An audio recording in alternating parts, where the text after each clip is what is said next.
Okay. Okay, hello. Welcome back to Monday Night Gundam once again. Hello, mortal. It is indeed Miorina Monday. Sorry about the little late start to the stream there. We were dealing with some stuff on Twitter, as we do. So it'll be a little shorter stream this Monday compared to last Monday, because we do have work. We do have work tomorrow, and we want to get sleep before that. But with that said, our goal tonight is to unlock Christina Mackenzie, one of our favorite Gundam pilots, and probably our favorite that's in this game, apart from Suletta. So let's get a move on. Do we need to? I think we're fully leveled and geared up to continue. So what do we have? Yeah, here we have Bernie. That's from War in the Pocket.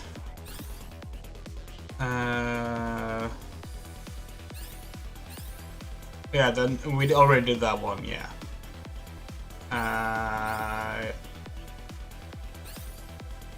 Yeah, well, let's do the Bernie mission. Let's see, who do we want with us?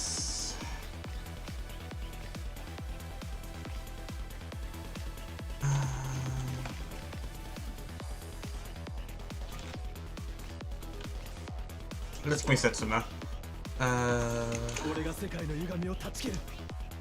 Yeah, no, and that's 3D, right? It's 3D. I mean, this is 3B. So we know it's not time for it just yet.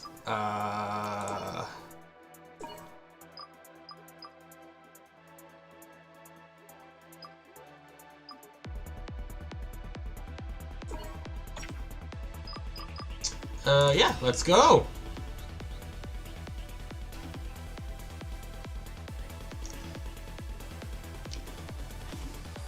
So War in the Pocket, one of our favorite Gundam stories. Oh, we're having some...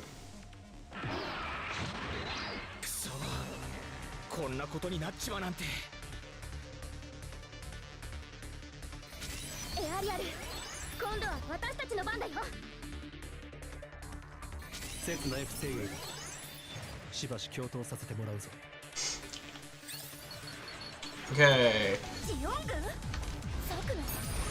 Okay, we're gonna have to deal with some slowdowns here as everything gets recached. Typical Unreal Engine problems. Modern gaming problems in general, honestly, but like... It'll be fine. Oh, it's 3B? Oh, it's 3B real. Okay, okay.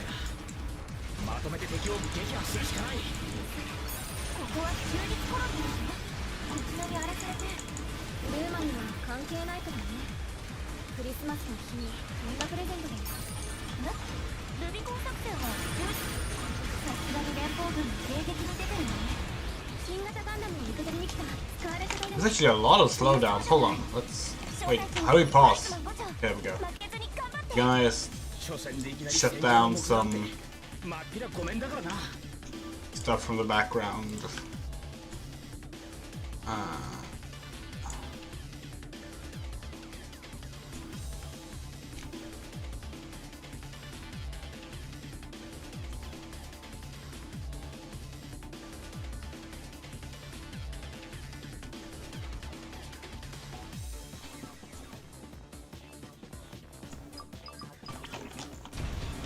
Might have to lower some graphics, honestly, if it's gonna be like this. That's all. We didn't have this problem last stream, did we?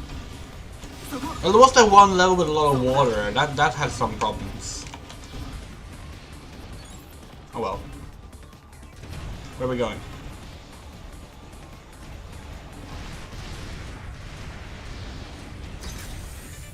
Oh, we're going over there.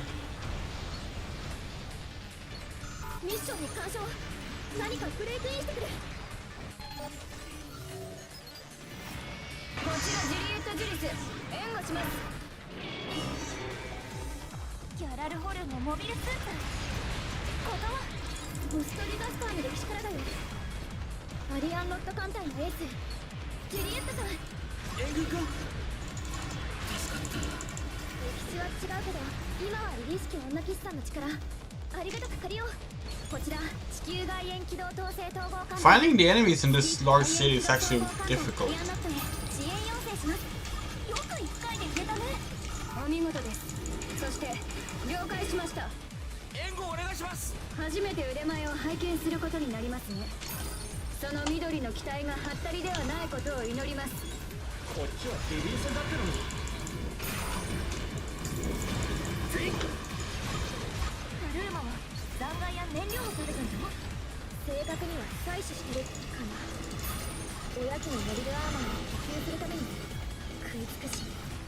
Not a break-in triggered.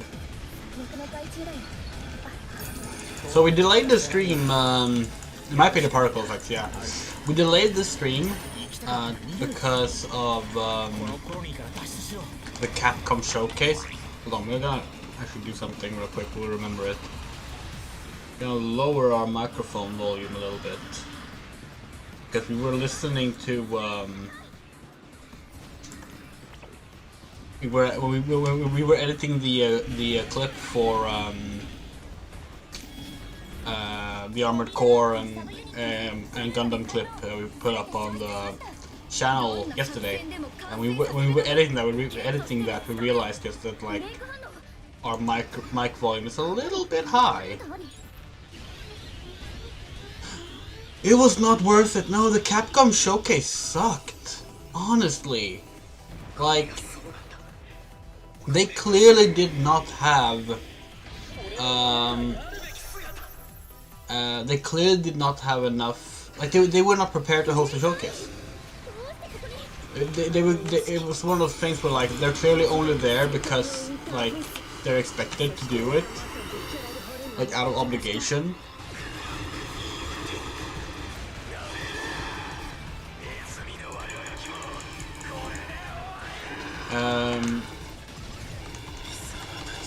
Like let's see, they opened their showcase with Path of the Goddess, which was the same trailer as we saw at the Xbox showcase. So we're starting with rehashed trailers. That's not great. Then they did Mega Man X Dive Offline, which, you know, good for those who played the online version who was sad that the game was shutting down. There's not going to be an offline version. That's great. It's also still it's a re-release of a gacha game. Like, not the most exciting thing to put in your showcase, but you know, okay. Then they started doing like the promotion for the Street Fighter 6 tournament thing, and like, okay, again, that's great for the people who are interested in that, but it's not exactly like general audience showcase stuff. Like, it's not really that exciting for someone who, like us, who like might want to play Street Fighter but probably not gonna watch a tournament.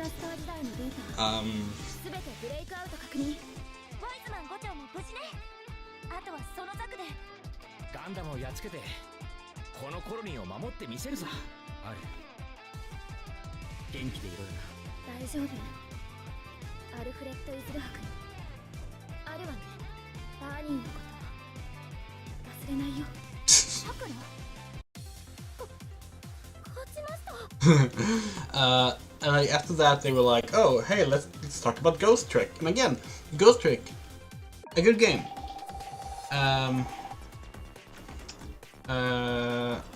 Ghost Trick is a very good game, but it's also not a new game. Like, it's it's a remaster. And it's a remaster we already knew was coming. So like, just not very interesting, unfortunately.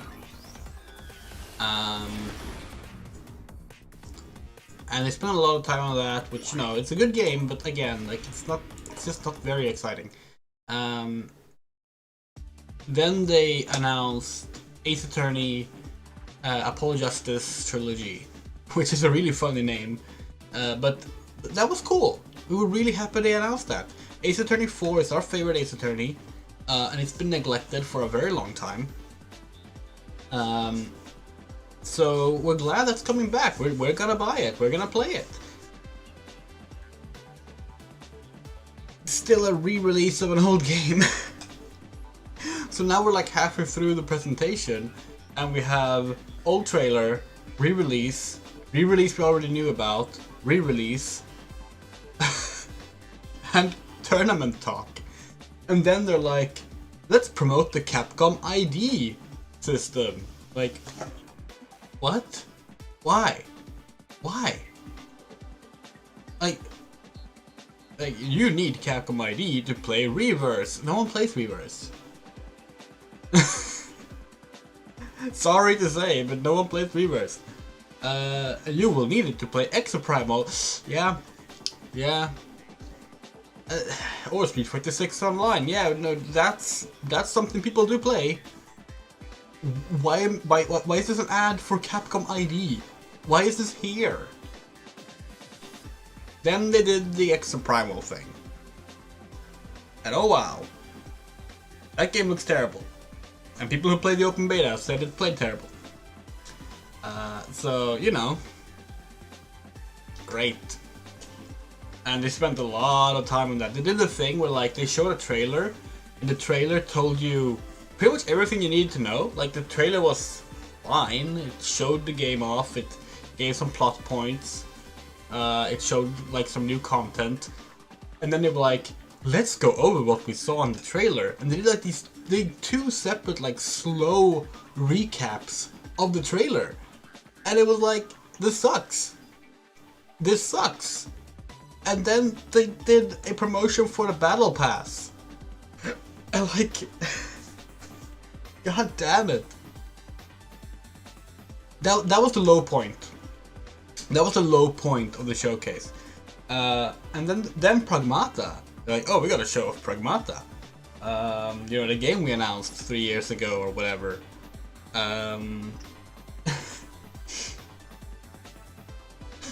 What's Pragmata about?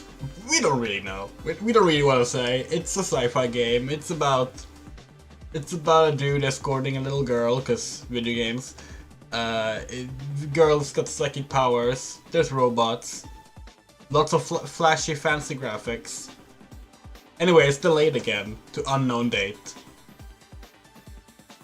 Just like how last year was delayed to this year.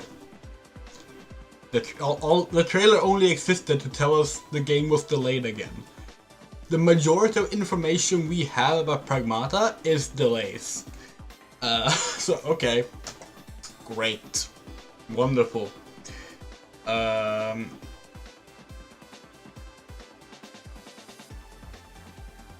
see, was there anything else before the finale? Yeah, then they promoted like, oh, the 40th anniversary of Capcom. You can go to a website and look at artwork and play old games. Like, okay, cool. Cool. Again, does this have to be in this thing? And then they were like, let's promote some games that you already know about. Like, okay. Like, Resident Evil 4 VR is coming to PlayStation VR. I was like, okay, yeah. Cool. It's a free update. That's nice.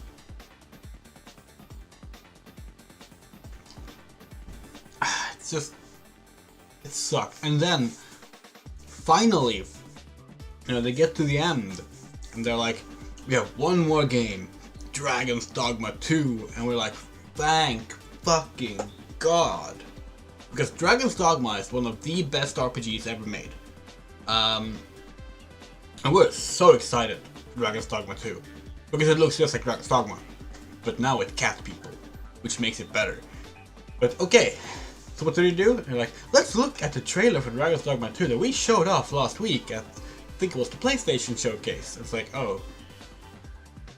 A trailer we've already seen. Okay. And then it was just, again, talking about what we saw in the trailer. And then it was over. Oh. Okay. Why was this a showcase? You could have put the Ace Attorney and the Mega Man X Dive Offline trailers and put those in the fucking any of the other showcases. Are you telling us that like Microsoft was like, no, we don't want to announce Ace Attorney trilogy? Like, no, they would have loved to have that on there. We're sure they would have. Like this should not have been a showcase. Like, here's the comparison, right? Square Enix. They're not hosting a Square Enix Presents for Summer Game Fest this year. And you know what? Good. Because it's probably because they don't have anything to show. Because their big release right now is Final Fantasy 16 that has had its own separate promotional campaign. And what else are they gonna do? Like, show the same trailer for 7 Rebirth that they showed at Summer Game Fest? Okay. Like, you don't need to have a showcase if you're not ready to show things. Oh, I can't believe we spent this long talking about it, but this really just annoys us. Like, it really bugs us. Like, we watch all these showcases every year, you know? We've been doing that since like 2004. Actually, in 2004, we didn't even watch them live. We got a DVD with like one of the video game magazines that you used to be able to buy here. I think it was Superplay. And then it can come with the DVD with like all the E3 conferences and stuff on them. Like the month after E3. And you could watch them on there. That's how we saw E3 conferences in 2004. I think 05 was the first year that we actually watched them live. But like we can't believe we can't believe we're saying this, but the Ubisoft presentation earlier today was better than the Capcom presentation. And the Ubisoft presentation wasn't good. But it did show new things. It had gameplay demonstrations. It actually did, like... It talked about games we didn't give a fuck about. Much like Exoprimal.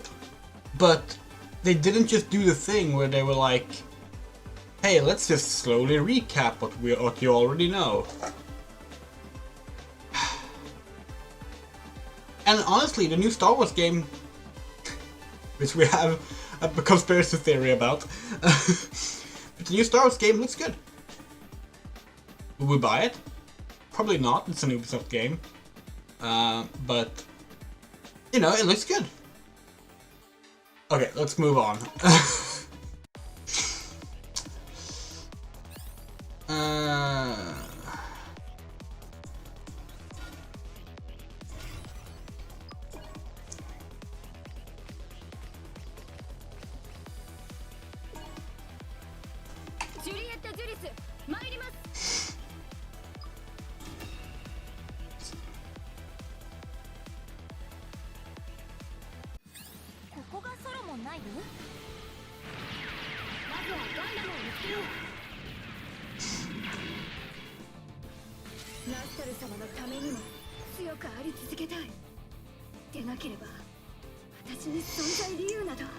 So yeah, not impressed by the Capcom showcase.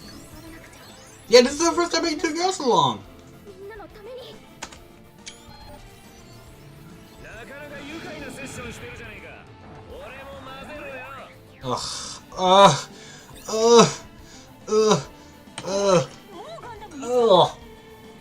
E.O. Fleming. Literally the worst Gundam protagonist ever.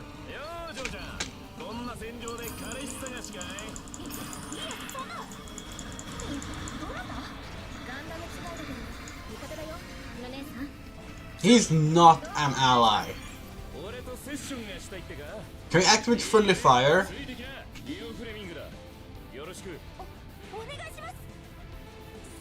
Yeah, that's the Thunderbolt guy. Oops. Didn't mean to do that.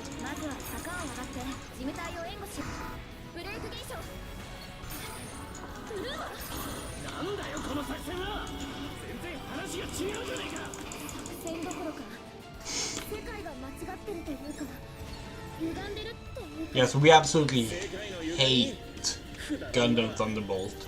We think it's one of the worst written Gundam things we've ever endured.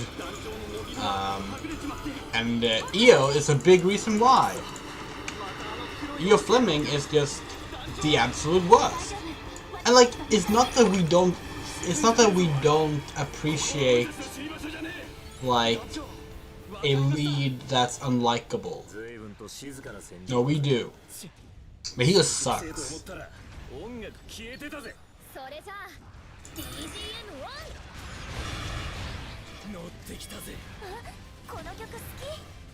We have a thread on Twitter where we're like, we're rewatching or sometimes watching for the first time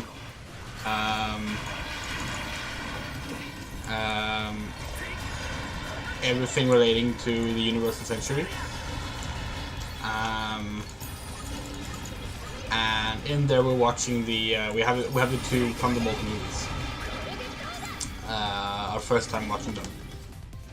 On recommendation, we should add, because we had people vote for what we should watch. So like we did not go into Thunderbolt expecting to dislike it. Not at all. Quite the opposite. We heard good things. We know we have friends who think it's some of the best Gundam. So and we have seen a character from the second film that we really liked, who in the end we ended up finding okay, but like design wise we really liked her.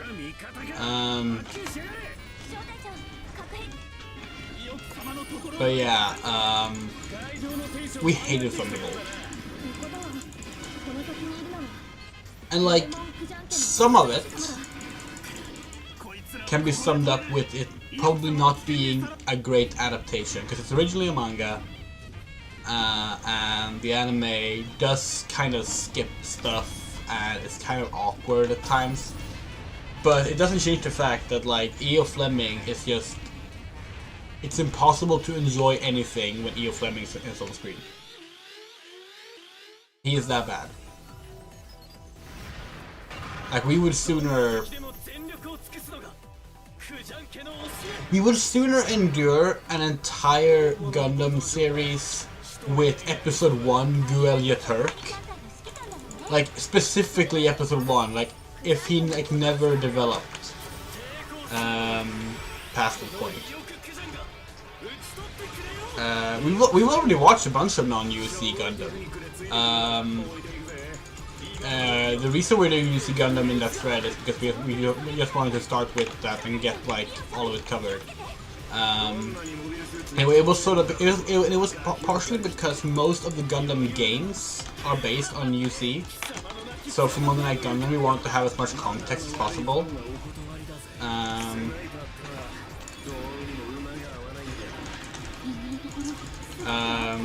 But yes, we will definitely watch that as well.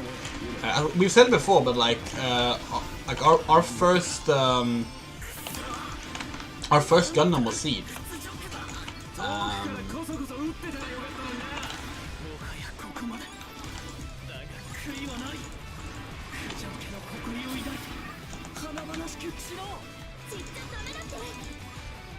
Nice. That's a good shot. That's a really good shot.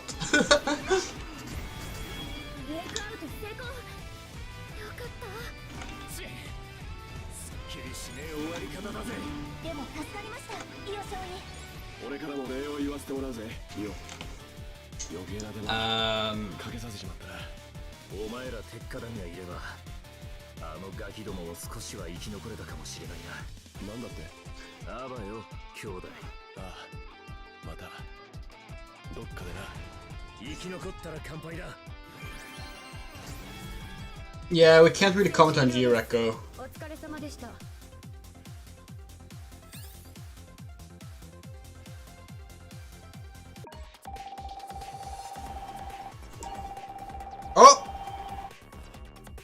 Oh, we've almost maxed out our friendship with Suletta. No! We did do it!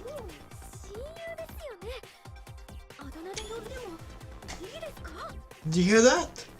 She called us Shinyu! Best friends! Or... it can actually be like... It can actually be like more than that, but... It is the... That is the traditional one.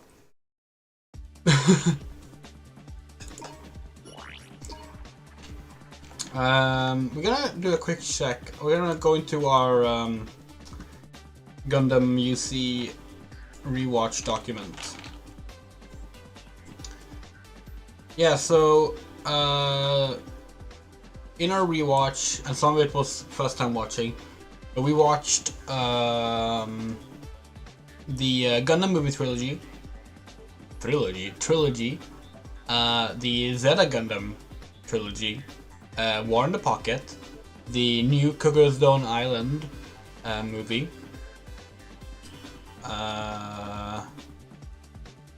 all 6 Gundam The Origin OVAs, and Gundam Thunderbolt. That's what we've seen so far. So we haven't rewatched OFMS Team, we haven't rewatched 83, Double Zeta, Char's Counterattack, and so forth. But we'll get to those. But yeah, out of those that we've rewatched there so far, let's see. We're gonna do a quick ranking of them here. We're gonna do a quick. So that's 1, 2, 3, 4, 5, 6, 7, 8, 9, 10, 11, 12, 13, 14, 15, 16. Yes, out of those 16, both the Thunderbolt films are at the bottom. And considering how much we disliked most of the Origin, that says a lot.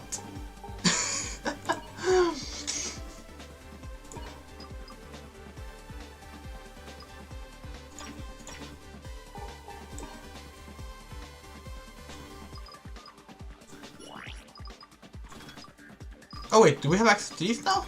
Oh nice.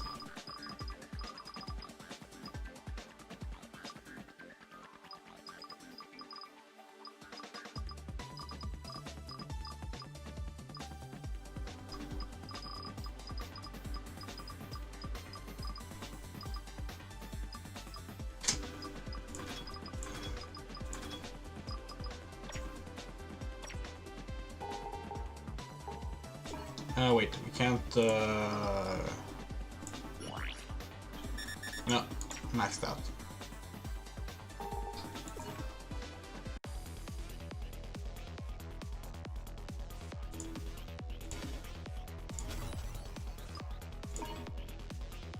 No.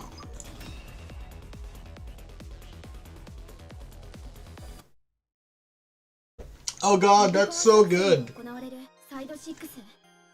The most recent memory of Char's counterattack is someone putting Elon Musk's speech on why he bought Twitter over Char's own speech.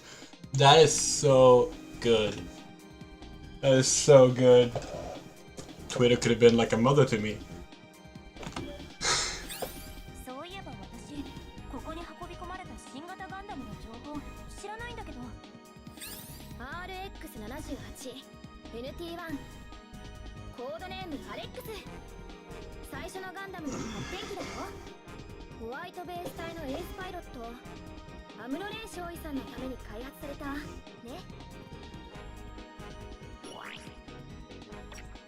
The Alex is legitimately so cool, by the way.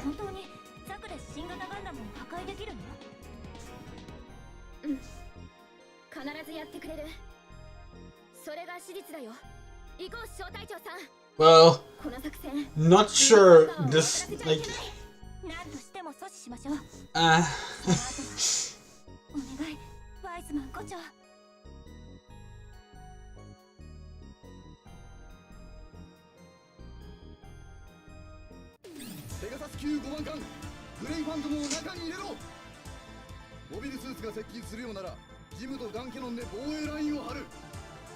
Nighttime. Cool.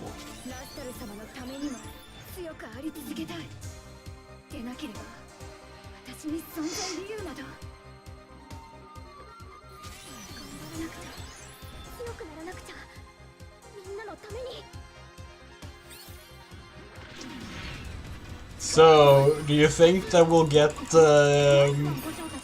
Witch from Mercury DLC Part 2, where Suletta pilots the Caliban?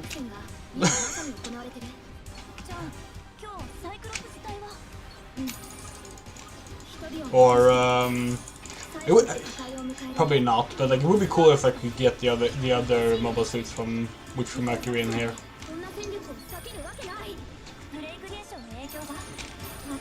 It might be something we have to wait for, like an all-new game to see.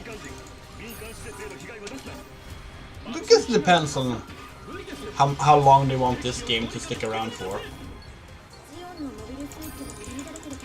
Because this game is already a year old, isn't it? And like this DLC is pretty new, so.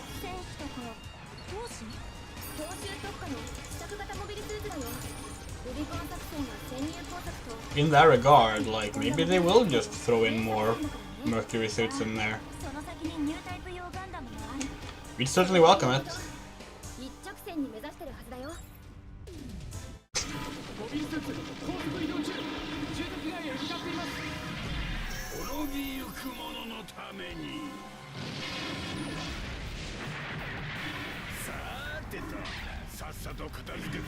You know, the cinematography is legitimately really good in this game.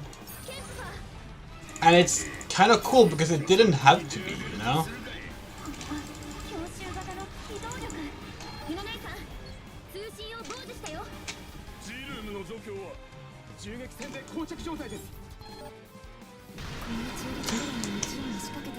There she is!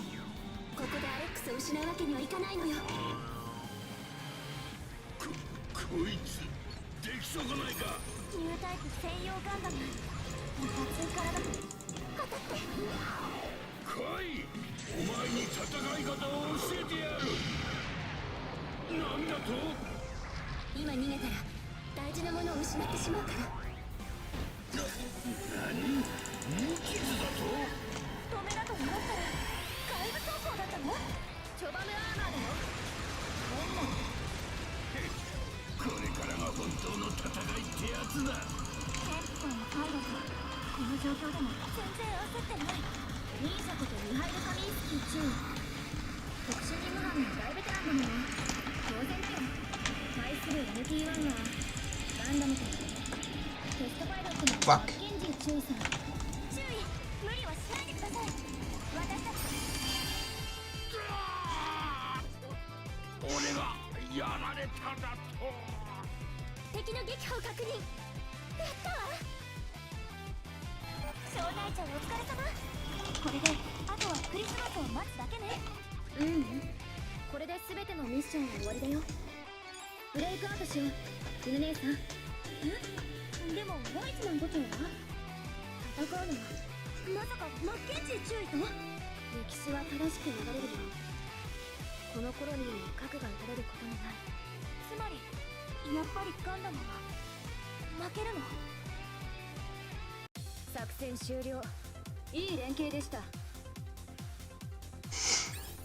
Let's hope that Suletta and Christina have some voice lines.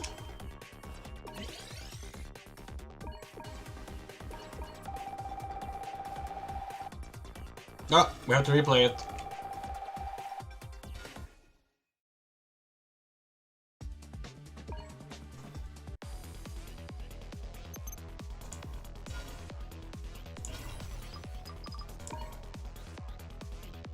Let's swap out our partner.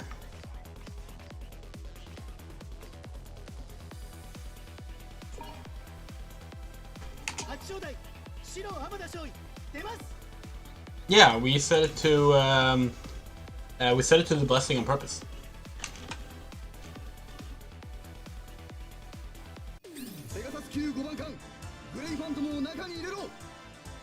Can we not skip this?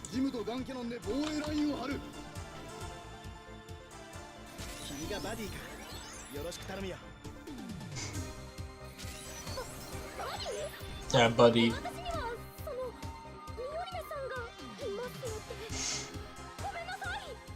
That honestly makes it even funnier, because like, buddy is not exactly the most relationship sounding word, you know? Like, that's about as platonic as you can get.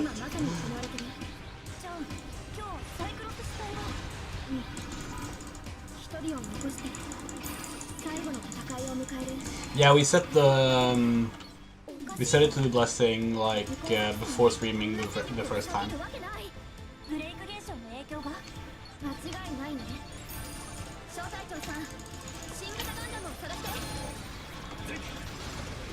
Oops. Oh, we fired through the buildings. Cool.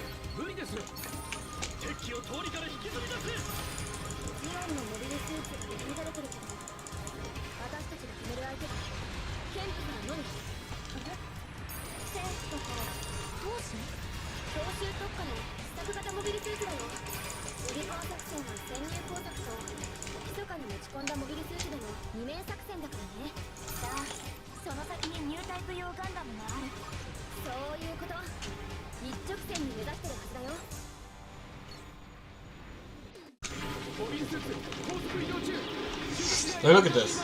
Like, this is great.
Why can't we activate the special?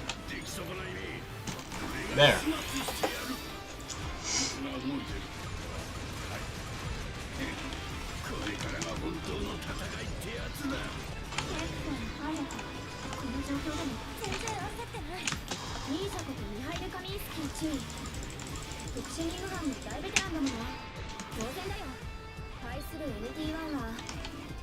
We lost target. No! Target the fucking camper!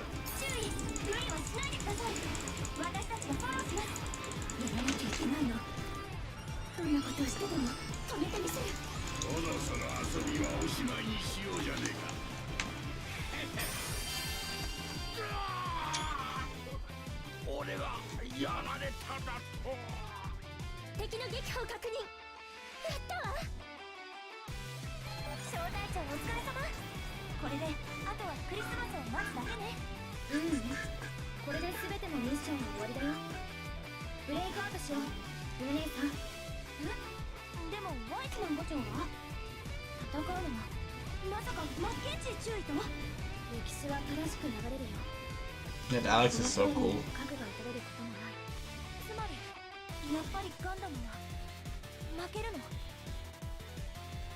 いい作戦だった。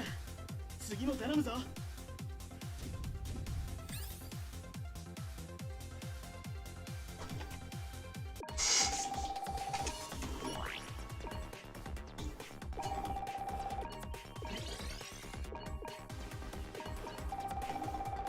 Give it. Yes!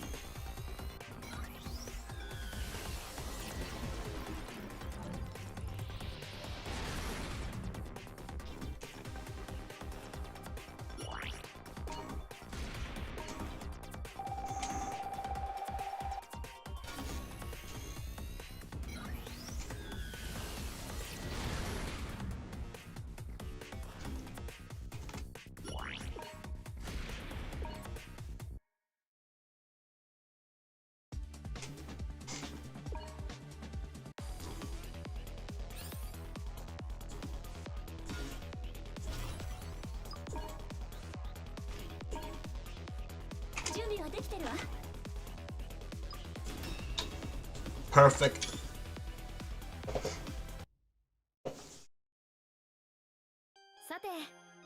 The only way this could be better would be if we could be Suletta and then we could have like Sayla. We talked about it before, but our Gundam crack ship is Sayla and Christina. Because there's nothing in canon that goes against them getting together after the events of the 1 Year War. Because Sayla sort of disappears out of any important continuity after that. Like she has a brief cameo in Zeta, but like and Christina never shows up again, apart from like appearing in the background sometimes. So, you know. ブレイクミッションでオルガ団長をはじめ鉄火団のみんなもブレイクアウトできたし、あとはモビルアーマーを見つけるだけ。そうなるね。飛び入りセッションしてくれたフルアーマーガンダムもサンダーボルト中域に戻っていったし、イオン・フレミング少尉、まさに稲妻のように現れて去っていったわね。やだ、リズム、やだ。今回のミッションは緑色のモビルアーマービクザムがソロモンを飛び立った後の話だね。ソロモンの外でガンダムを援護することになるよ。モビルアーマーさえ落とせればこのソロモン攻略戦勝てる。私たちの未来を私たちが修正してなぞるか。これが未来を見据えるということ。その先に何があるというの。ハーネス・マーキュリー、あなたは何を知っているの。何を伝えたいの。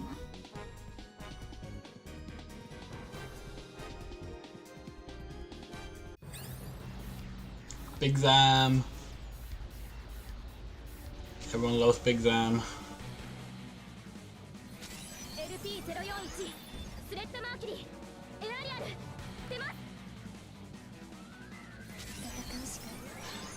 They don't have a shared opening dialogue.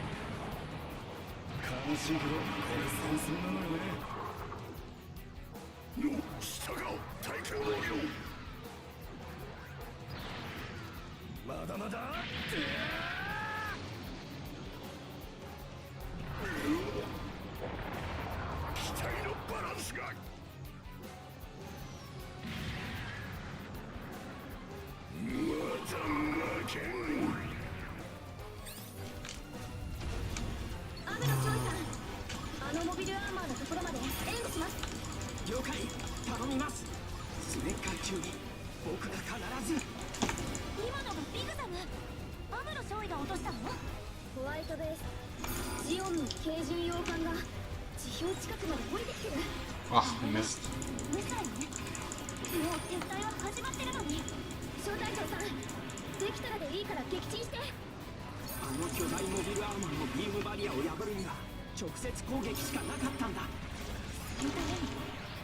We keep thinking that holding down the main attack is how you do the like knocked into the air attack, but no, that's not the regular attack you do with.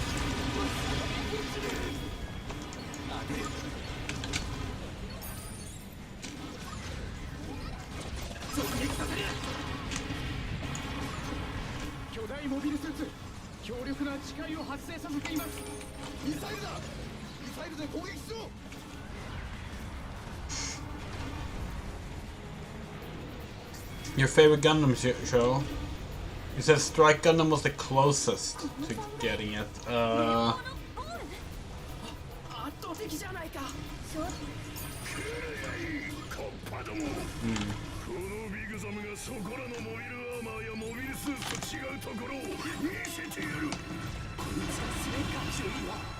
Okay, that's not good.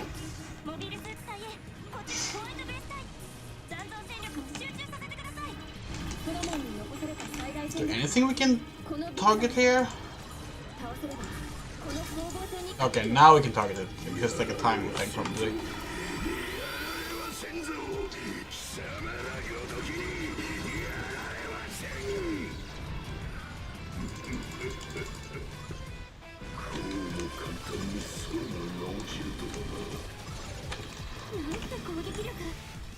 りただ大きいだけのモビルアーマーじゃなかった。見たか、ビグザムが量産の暁は連邦なぞあっという間に叩いてみせるわ。重力下で運用なんてできるの？最終目的はマンデージャブローへの強化だからね。そうか。私は軍人だ。ザビ家の伝統をつける軍人だ。Ah, fuck. We walked right into that one. たかが一機のモビルスーツにこのビグザムがやらせるにゃ。やらせはせんぞ。 Getting the melee hits in is really difficult.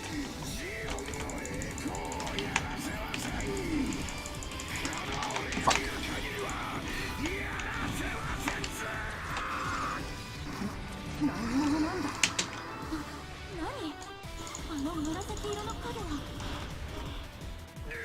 Fuck you, Big Sam! 姉上、セナを見ればを頼む。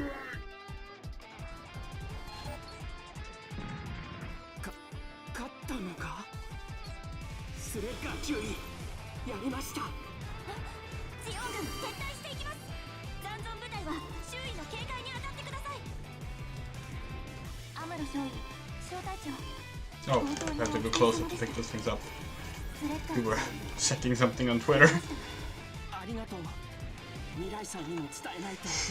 ユノ姉さん、ブレイクアウトしよう。これでチェンバラ作戦終了だからね。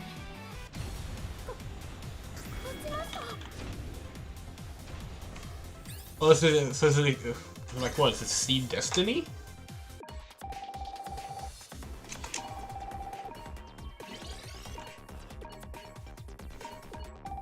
If so, that's a fucking. That's a hot take. 何だったのかしら。なんか見ているだけで体の力が抜けるような。私たち AI では感知できない人の体を通して出る力か。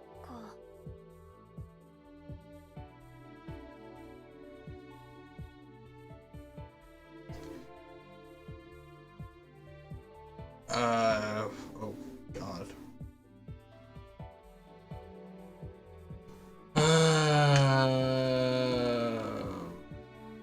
Yeah, let's answer with a question. Oh, Build Fighters, the Build Strike Gundam. Okay. We watched Build Fighters. これで翌日にはソロモンは陥落する。歴史は正しく流れていくことになるよ。ただ気になるのがポストディザスターの時代のデータだね。オルガ、助けた。鉄火団、助けた。ただガンダムフレームはどこにもいなかった。このディレクトリー、ガンダムフレームのデータが存在しないっぽいんだよね。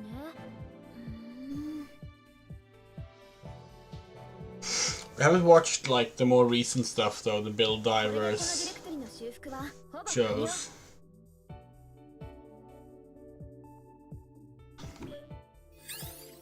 なんだけど、ポストディザスターの時代がやっぱり修正のしようがないね。三日月、秋広、爆ギリス、このディレクトリ内に確認できない。ハロ君の言う通り、ピースがないパズルは完成のさせようがないんだよ。まさか階層をまたいで他のディレクトリに？可能性は実は高いんだよ。次のディレクトリに繋がる抜け道も見つかったし。そんなあっさり？罠なんじゃないの？セキュリティホール、セキュリティホール。ハッカーを捕まえるための常套手段ではあるけど、もしあいつならそんな回りくどいことする？確かに前回みたいに直接仕掛けてくるはずよね。ならさっさと次のディレクトリに行きましょう。それなんだけど、アクセス時点で弾かれちゃうんだよ。管理システムからの返答もないし、異常なブレイクミッションに接続した影響かも。プログラムで何でもできるって思ってない？まあ勘違いされやすくはあるよね。ちょっと私が防壁破りプログラムを組んでみる。ハロー、キーボードを接続するからね。ユノ、接続 OK ユノ。いくら犬姉さんとはいえ、そこらのスパゲッティコードじゃないんだから。確かに姉さんは以前フラグメントキーの小さなバグをその場で修正してるけど。Remember when 今回はメインシステムへのアク the セ first ス season of Build Files was airing? 無理があるよね。 Everyone was simping for Iori's mom. AI が組んだにしてはムラが多すぎる。ユノ、何か分かったかユノ。やっぱりこのセキュリティホールうまく偽装してあるけど、単純なシステムエラーや仕様の不備で発生したものじゃない。さてと、あとは仕上げをゴロ落ちろっと。もうできたの？ Then of course for the second season the simping moved to Fumina, which the Gunpla models sure capitalized on. ただのプログラマーよ。そんな怪しげなのと一緒にしないで。ユノ、次のディレクトリ移動可能。パスコード入力やりたかったな。また今度にしなさい。さて、これで次に進めるとして、ハーメスが言っていた未来を見据えろのシーンの分からずじまい。未来が続くとして、ジオンのルビコン作戦、連邦のチェンバロン作戦。じゃあ次は？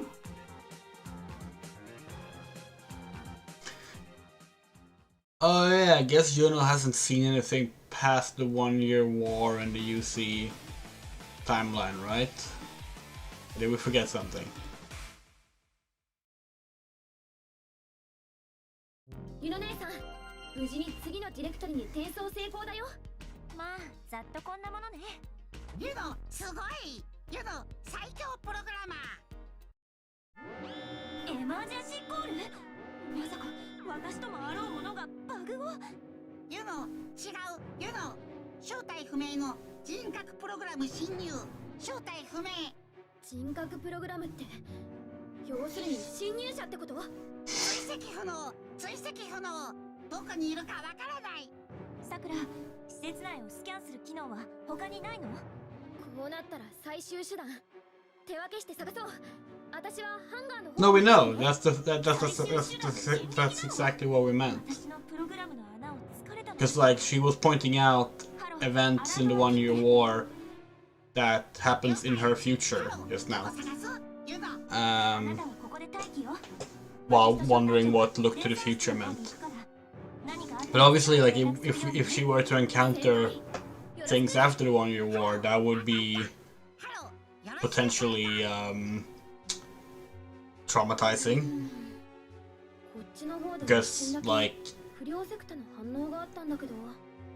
she doesn't know that more war happens.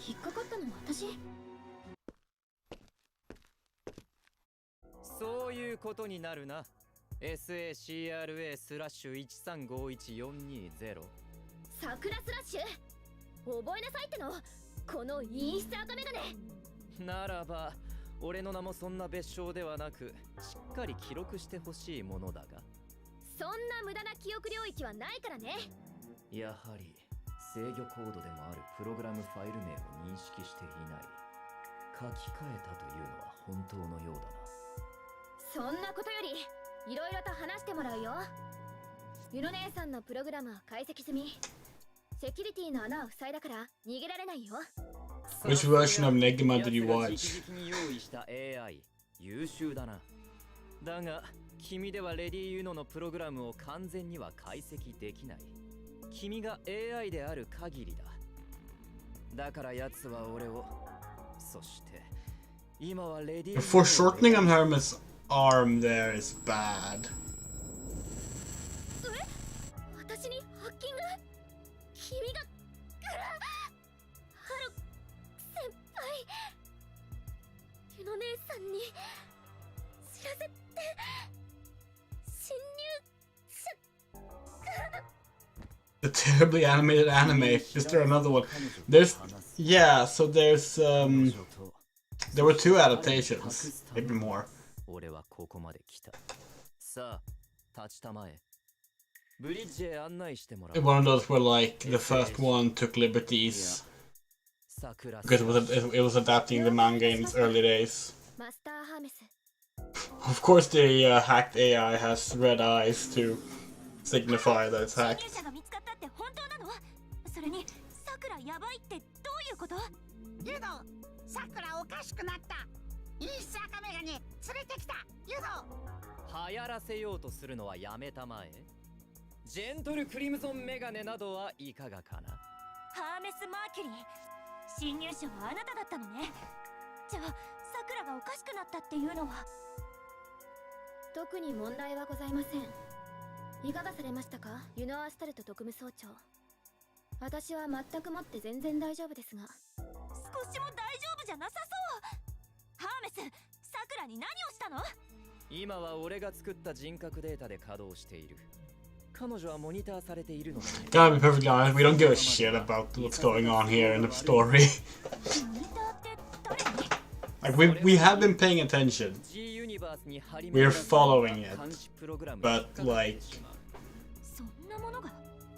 今までいろいろ好き勝手喋ってきたけど、先行型プログラムであるイリオンステーブルは検索予期用の防壁プログラムで保護されています。だがそれも2度にわたるガベージスペースでの解析により無効化されつつある。現に俺はこうして侵入しているしな。バックドア、隠された通信接続経路。ハーメス、ずるい、ハーメス。お静かにしてください、球体。それでは半分しか正解しておりません。その通りだ。バックドアなど仕掛けるまでもない。このイリオンステーブルは俺も以前に使っていたのだから。やっぱりあなたが私たち以前にここに来た。時間がない。語れること。 yeah, no, it's not the best trope.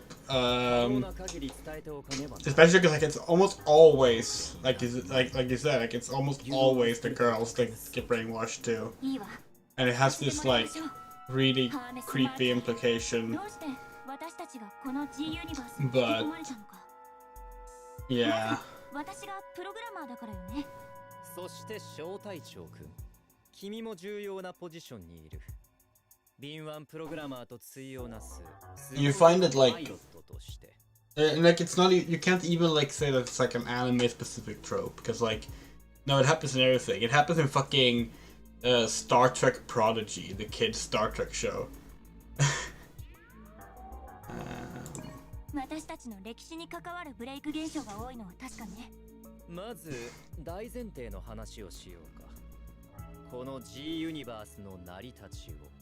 それは最初にさくらから聞いてるけど、わざわざ繰り返さなくても。マスターハーメスの気触りがたいお話を聞かねというならば許しはしません。電気を流しますが、This よろ sucks. しいですか？あなたそんな機能あったの？よろしいわけないでしょ。ハーメス、いいから話せ。ハーメス。 This game had funny writing. We like the funny writing. This is not funny. This is annoying. それはすなわち人類の闘争の歴史そのものと言っていい。 Yeah, no, we got こ that. こではその記録を繰り返しシミュレートし、結果を観測し続けている。意図的にイレギュラー要素を入れ、結果を変える実験もしていたようだが。それがブレイク現象ってこと？そもそも誰が何のためにそんなものを作ったの？この世界がいつ誰によって作られたか調べてはみたが確認できなかった。この世界ってデータベースなんでしょ？どうして基盤となるものが見つからないのよ。このシステムが作られたのは遠い昔のことのようだ。途方もない回数の更新を続けるうち、オリジナルともいえる初期データは消失、もしくは別のものに書き換わってしまった。現在は全て管理システムの AI によって自動管理が行われています。やっぱりやつというのは管理システムのことで間違いなさそうね。ブレイク修正そのものが計画ってやつなの？そのものではないはずだ。ブレイク修正を行うことが結果的に計画の成就につながるのは間違いない。マスターハーメス、それ以上は管理システムによる定期スキャンの際に検索ワードチェックに引っかかります。さっきから情報が曖昧だったり記憶がないみたいな話をしてるけど、それは何？プロテクトがかけられているとも言ってたけど。これは失礼をした。俺の意識は基本的に奴の支配下にある。今はその隙をついて行動しているに過ぎないのだよ。管理され何かをやらされてる？私たちがやってる修正はもともとあなたのものだった？それはイエスだ。俺の人格は強制され、当時の記憶は消去やプロテクトがかけられたりしているがね。私たちもいずれ同じ目に遭うって。それはノーだろ。君たちがブレイク修正を続ける限り、奴は君たちの行動を黙認するはずだ。あなたがやっている様々な歴史のガンダムやモビルアーマーのデータを収集している理由は？残念ながら目的についてはプロテクトがかけられている。Who thought this was a good idea? This lore dump sucks. もっともだが推測することは可能だ。小隊長くん、君ならどう考えるかね。I don't care. Create a Gundam. 優れた部分を集めたモビルスーツの開発、確かにロマンは感じるが、それで何をするかってところが問題ね。なかなか興味深い考察だが、今はデータが足りん。俺はそれを伝えに来た。ここまで長々と話してきましたが、かいつまめは一行で済む内容をよくここまで引っ張れたものだと感銘を受けています。そう言うな。断片化された記憶を伝えるだけでも意味はある。人間は推理できる生き物なんだ。この自由があって何かが行われている。それを知る鍵はやはりブレイク修 It 正。 sucks so much that we're like unpacking a fucking 君たちには未来、ガンダムの歴史を見据えて aux cable instead. 歴史の中で何が生まれるのかを受け入れる。君たち自身がイレギュラーにならないために。私たちが現実の世界に戻るためにはどのみち管理システムのある階層に行くしかない。 You might have seen this on Twitter, we mentioned it there, but その代わり嘘はなし。 we were supposed to record Words of Asm yesterday, our Final Fantasy 14 podcast, but our headphones didn't work. このディレクトリのミッション教えろ。 So before spending money on your headphones, I gotta see if it's just a cable. That's fucked. How is this cutscene still going ポ on? ストディザスターの時代、モビルアーマーとそれに関わる手伝いね。あの戦いのブレイク現象は修正できておりません。トゥルーミッションが発生しませんでした。ディレクトリごとに関連付けられているデータが階層をまたぐことは本来はありえない。おそらく何かある。それを確かめつつ歴史は正していくという認識でいいのね。鉄火団の少年たち、そして後にマクギリス・ファリド事件と呼ばれる戦いの中心にいた男をサルベージする。そのために修正しなければならないブレイクミッションは3つある。宇宙世紀から2つ、コズミックイラが1つ。心してお聞きいただくのがよかろう。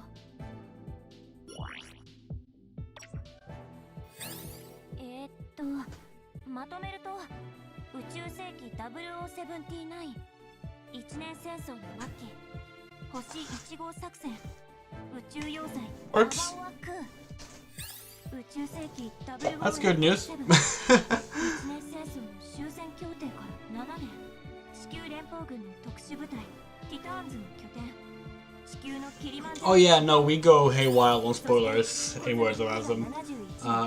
Granted, not every episode is about a new patch, but yeah, definitely hold off on watching, listening to it until you beat the Endwalker, since we started after Endwalker. 前のディレクトリからポストディザスター時代の歴史データが入り込んでいると。ユノ、まとめお疲れ。やればできるじゃないですか、ユノ。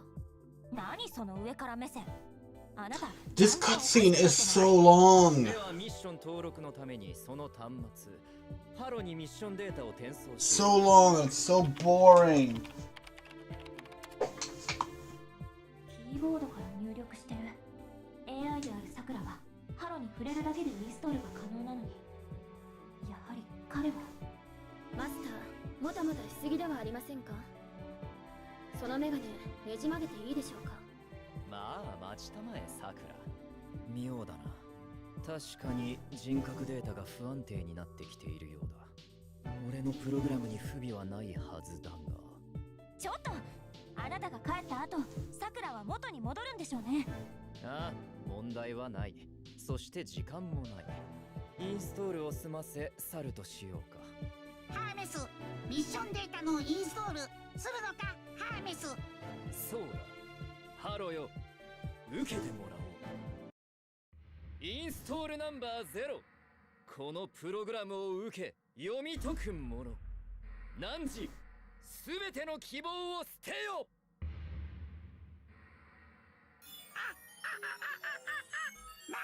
マスターハーメス。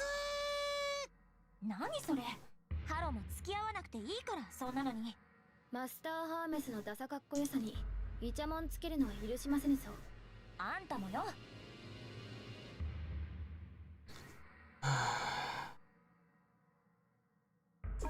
来ない。ブレイクミッション登録完了。問題なし。いつもより問題な But し。 we think Rajit's fine. そして小隊長くん、やはり見込みがある。 I wouldn't really compare him to Xenos. Like, we get what you mean, but like しないでよ、絶対。 him being tied to Minfilia makes it better. But 戻らないとあなたが he's not as prominent as Xenos was. ってことね。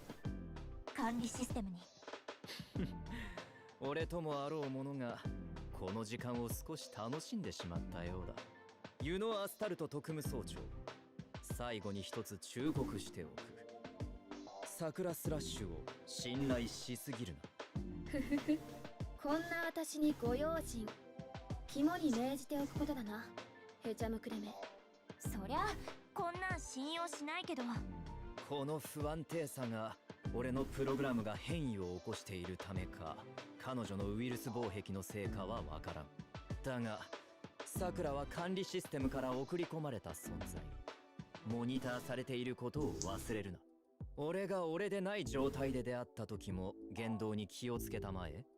我々が管理システムに造反していることが看破される恐れがある。気づかないふりをしろってこと？方法は任せよう。聡明な君のことだ。下手な真似はすまい。そうですか。意外と間が抜けてますがね、この質問マニアは。もうこいつ持って帰ってくんない？というかさくらは今回の件を覚えているの？今回の状況については記憶にプロテクトをかけ疑似記憶をかませておく。あとは私が口裏を合わせればいいわけね。では時が来たらまた会おう。この G の空のどこかで。あ、さくら大丈夫なの？グッドモーニングさくら。グッドモーニングさくら。あれ、ハロ先輩、おはよう。私としたことがなんか中途半端なところでデート更新が入っちゃったみたい。ごめんね、ゆの姉さん。ブレイクミッションの説明をしたところだったっけ？宇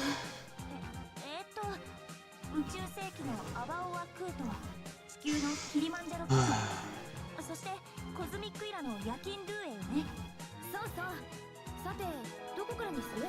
小隊長さん。なるほどね。ハーメスの偽装プログラムは完璧か。どうしたの？まだ質問し足りない？あふいの。あれ？完璧じゃない。さくら、後でウイルススキャンよ。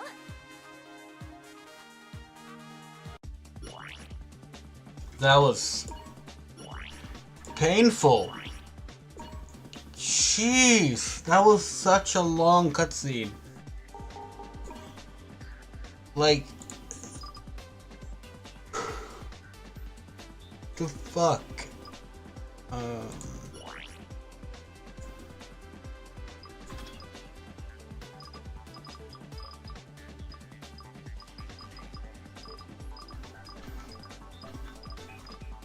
what are we supposed to do with these? Like, is there a way to like upgrade parts or something?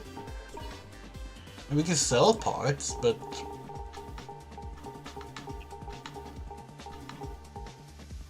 like, why even do it?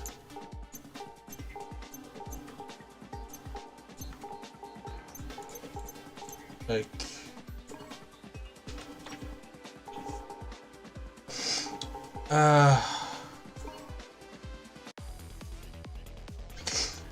Final Light, Space Fortress of Baku, and Zelda, Storm over Kilimanjaro.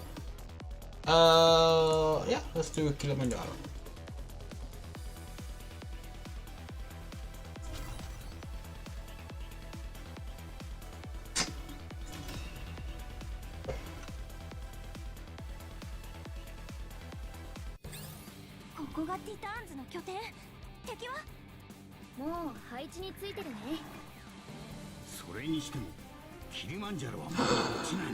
Quattro Vagina's here!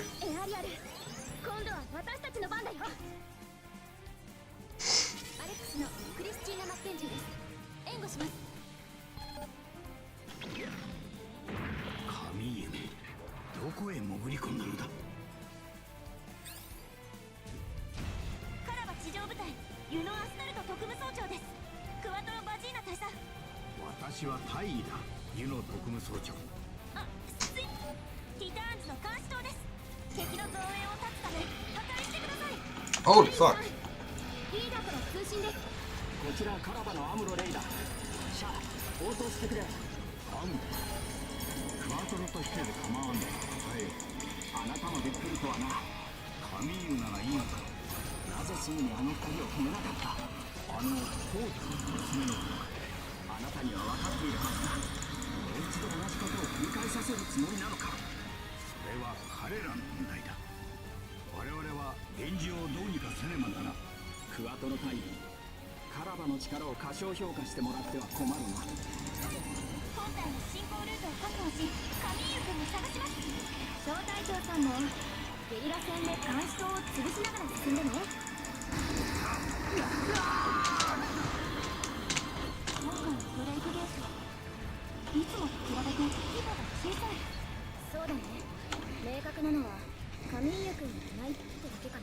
So like, we haven't run into Char, like as Char yet, right?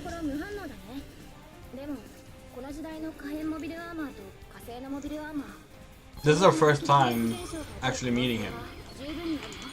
And it's as Quattro. That's interesting.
Oh yeah, definitely. Like it's barely comprehensible to us. We know Gundam. We don't know all Gundam things, but we know enough.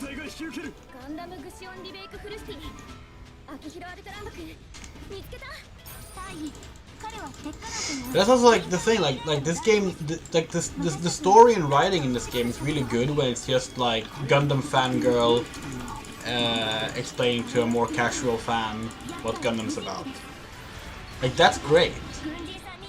But then fucking Hermes comes in and just ruins everything by invoking a bunch of other plot details that in no way help.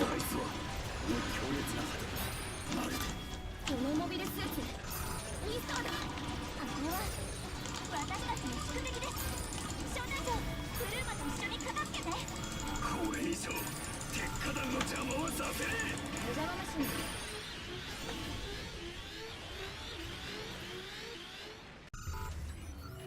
これはなかなかのメンツが揃っているな。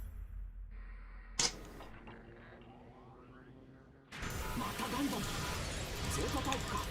ハーメスマーキュリー、やっぱりあなただったのね。何者なんだ。本来はあなた方の歴史には存在しないものと思っていただいている。He should just be Stinger. あなた方のために Honestly. その交差点は非常に興味深い。あなた方だと俺とシャアの He was perfect as that. 今度はパイロットのデータを集めてるの？私にはそれを答える権限は与えられている。今のあなたはやっぱり管理システム。レディー・ユーノ。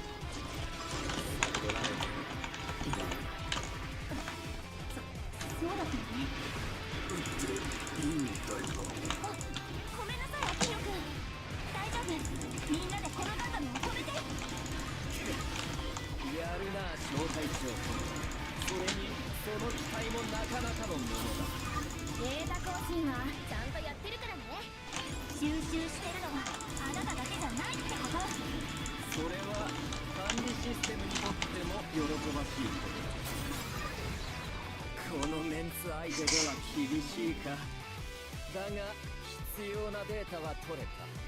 近いうちにまた会うことになるだろう。あとはクッションさえブレイクアウトできれば修正完了ね。そういうわけで秋広くんお疲れ様。次はモビルアーマーとの戦いだよ。鉄火団の晴れ舞台だ。無様な真似は見せらんねえ。 Yeah. No, we agree. ガンダムブシオンリメイクフルシティブレイクアウト成功。じゃあ私たちも。待て、彼らは一体何者だ。ユノ、君たちは知っているのだな。僕にも聞かせてもらいたい。そもそも本当に君たちはカラバの人間か。一年戦争のスーパーエース2人に詰め寄られてる。さくら、早く私たちもブレイクアウトして。絶対だね。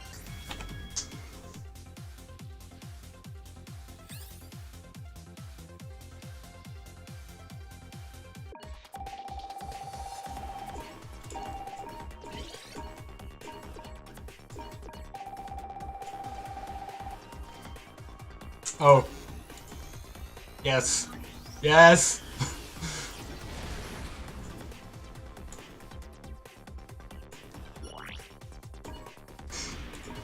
We're about to introduce Suletta Mercury to Quattro Pagina. What could possibly go wrong? Yeah.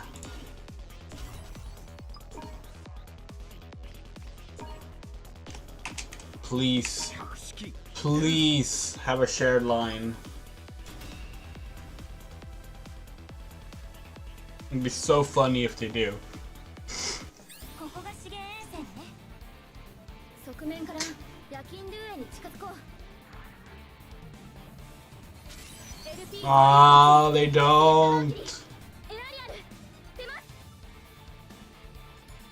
危険な任務だ。気を引き締めてかかるぞ。 So disappointed. 辺境の地には及ばぬか。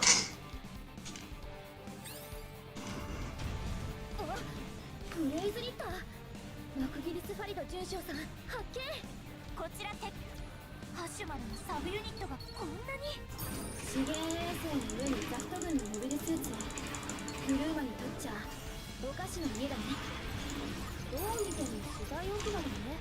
まるでモビルアーマーのための補給基地ね。仕事熱心なクルーマたちだけど。このままやらせるわけにはいかんな。乱戦になります。住所招待。まだ来るというのか。かなりのデータ量がディレクトリをまたいで流れ込んできてる。戦闘力は知れているがこいつは厄介だな。敵の数にだって限りがあります。とにかく退治しましょう。いいだろう。すいません。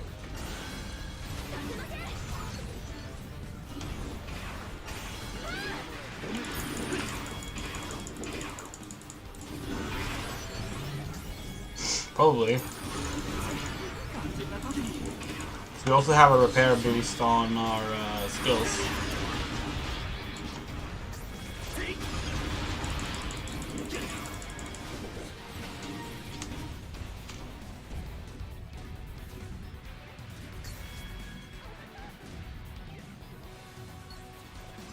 Oh, just one left. Hey! 全てブレイクアウト。これでしばらくはおとなしくなるだろう。マクギリス中将はブレイクアウトしない？ブルーマいないね。ジェネシスの方も気になるよ。キラ君たちのデータが。ザッタの防衛隊です。ブルーマの反応なし。突破してください。果たすべきを力で。ブレイク現象。崖の上、敵の増援です。連邦め、ここは絶対守り抜くぞ。艦隊の意地を見せてやる。チベってコンスコン機動部隊のスカート付きビッグドム。新たな敵襲、もう引き返せんな。敵機の数は不明。住所、小隊長、注意してください。そうだね。オムが何機いるのか想像もつかないな。 Story of our life. Hey!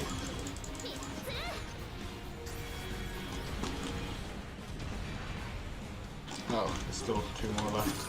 まだなのか。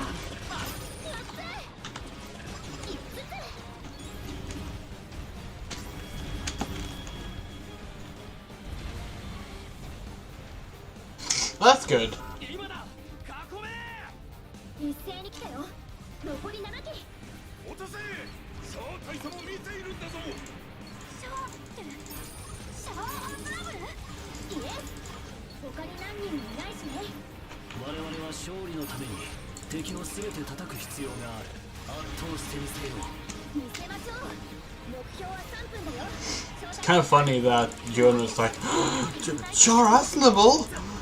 When, like, Amuro straight up called Quattro Char in the other mission. And we realized that we could do these missions out of order, so it's whatever, but 相手は動 still. きし頭さえ潰してしまえば降伏する。だといいけど、このミッションの頭が誰なのかが問題でね。 Oh, well, そ that's もそもマクギリス上将がブレイクアウト good to know. エーダのミスジオンのモビルスーツがブレイクイン。またコース交代なの？所属はアバオアクー統一軍総帥直属艦隊。じゃあこのゲルドグはあの14歳から？なんか不安な感じ。 You keep doing the same mistake まだいるはずだし。 every single time.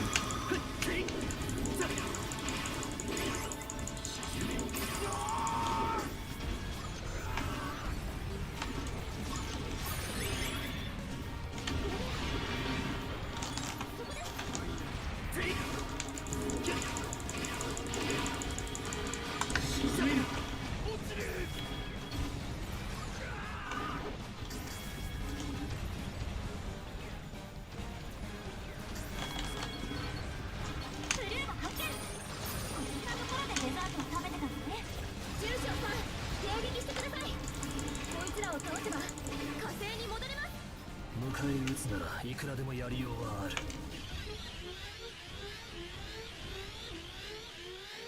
Will do. さて、問題はこの私にララーほどの素養があるかどうかだ。やっぱりシャワーズナブで退散。アバオアクーからここに来たんだ。じゃあこれがジオン軍。スカート付きならぬスカートのみ。宇宙空間では足なんて2人って割り切りもあるってこと？足は質量移動によって姿勢制御の助けになると思うけど。これも数奇な巡り合わせというものだね。見せてもらおう。これほどとは。死ね。何？なんだというんだ。私から逃げられると思っている。危ない。ブレイクアウト成功。マクギリス准将さんは？君たちの活動は引き続き頼りにしたいと思う。はい、マクギリス准将。また後ほど。これで地球外縁機動統制統合艦隊の指令を元の歴史に戻せたのね。それはグッドなんだけど、このミッションキラ君たちがやっぱりいないんだよ。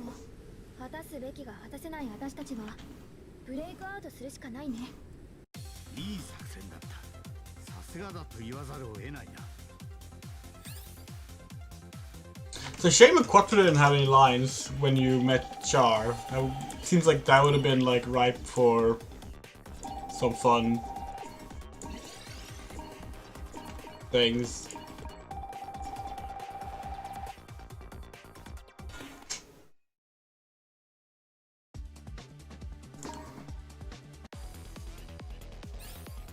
Oops.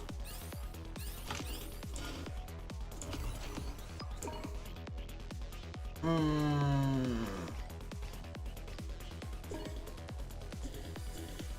さあ、追っ始めるか。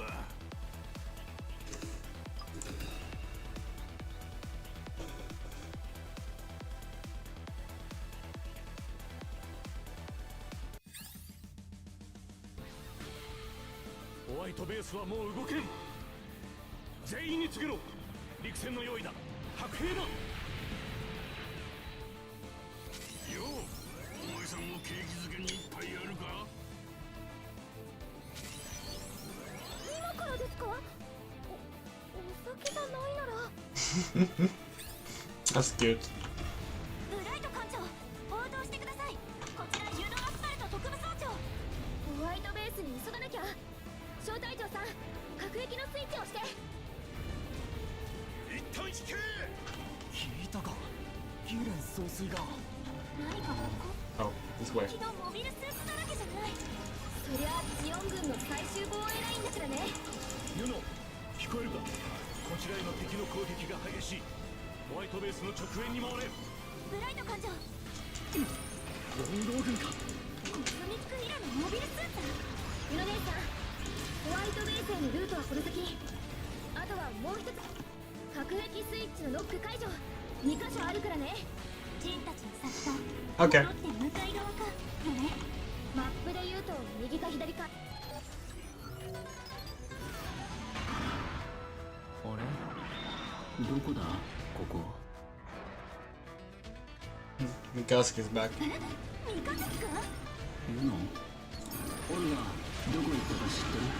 ソロモンにいた団長さんはもう火星に戻ったから大丈夫。その機体って新しいガンダムフレーム？前と同じだよ。なんか修理してもらったらこうなった。三日月くん用にがっつり回収されたガンダムバルバトスルプスだよ。荒屋敷を含めた三日月くんの感覚にモビルスーツの挙動をより近づけてあるんだよ。三日月君が自分のスタイルで戦えるようにってことでしょ。そこまでして戦う必要が。別にいいよ。それでオルガの役に立てるなら。 Oh, there was an error in the text again. 小隊長さん、もう一方のルートは電源が落ちてもうブレイク反応。モビルアーマーのサブユニット。一筆プチプチ潰していくしかないか。ブルーマたち至るところに入り込んでるのね。片っ端からブレイクアウトさせよう。本番前の一暴れだよ。ブルーマの全滅確認。各駅のスイッチに電源が入ったよ。小隊長、スイッチ操作を。よし、行こう。ただこっちのルートは。しまった、手合い頭にドム。こいつらなんか動きが違う。あれ、ただのビッグドムのはずだけど。知り合い？そうじゃないけど。もしかして This level is annoying. バルバトスだけじゃなく橋までのデータもどんどん It's just like どうせなら this sort of like beat 'em up style. 簡単なんだけど。 Clear out the scene and then you get to pass on to the next one. Which it's not what this game excels at. Oh. 今だ！撃て！撃て！しまった、不平。どんな奴が出てこようと、それが敵なら潰すだけでしょ。そういうこと。一気に回すべて撃破。出てこなければよかったのに。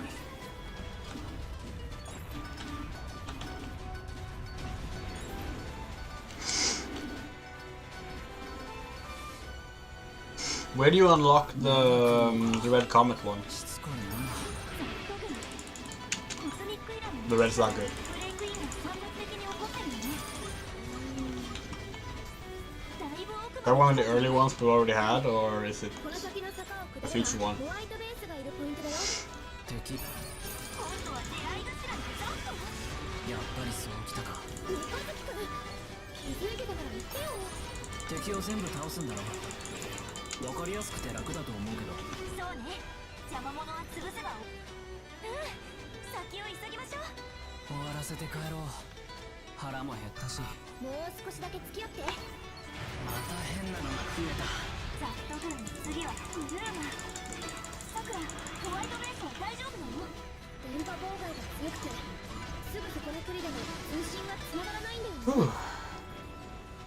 前のバルバトスよりも少し動きやすいかも。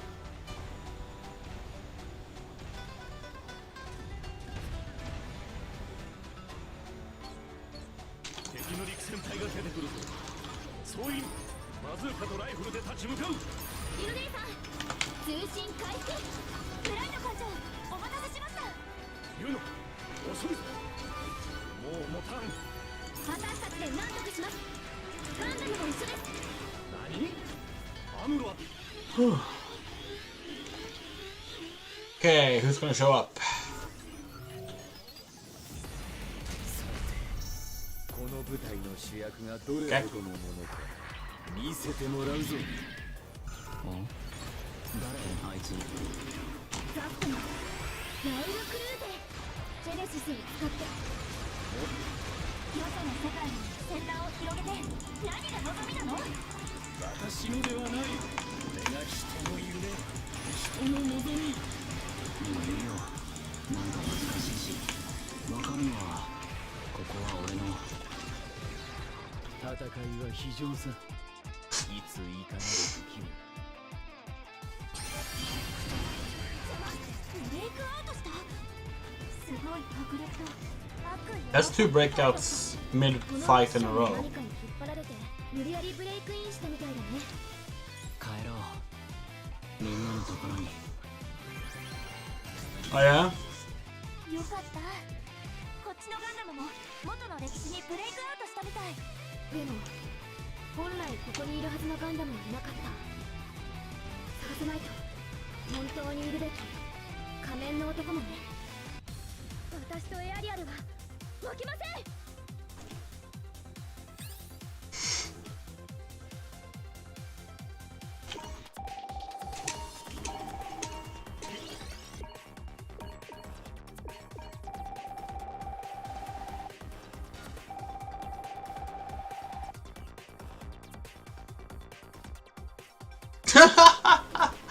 Oh god, that is hilarious.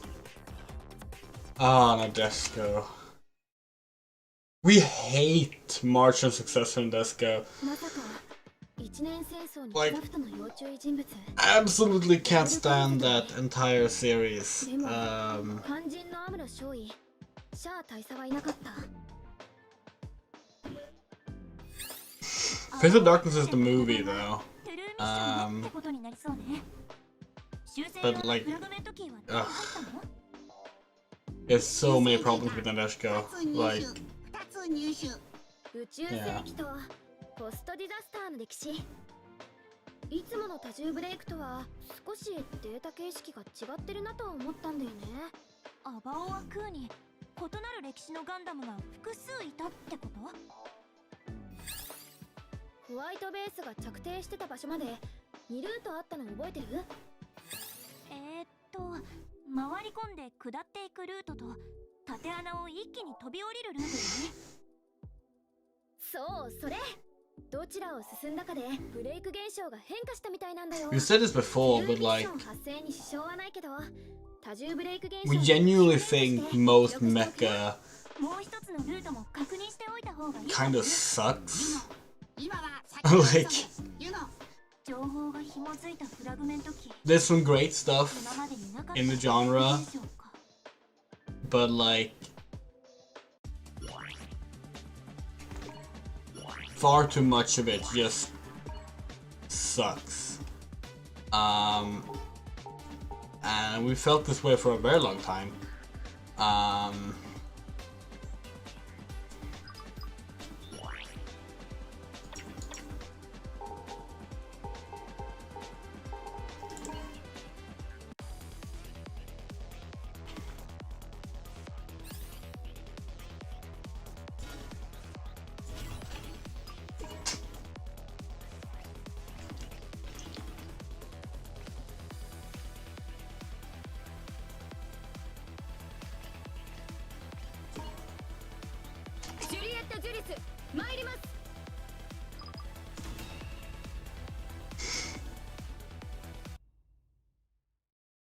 小隊長、私たちの未来、一年戦争として歴史に残る戦い、その最後に立ち会うことになるね。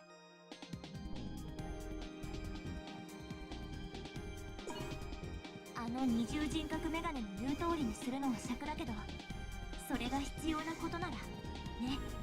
シミュレーションといっても私たちの未来、それを見据えろ。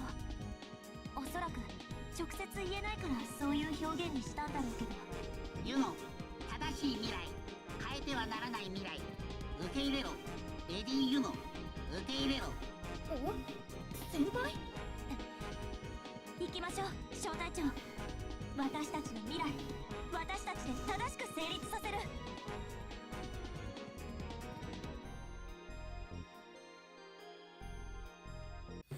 ハバーワクーの S フィールド側だよ。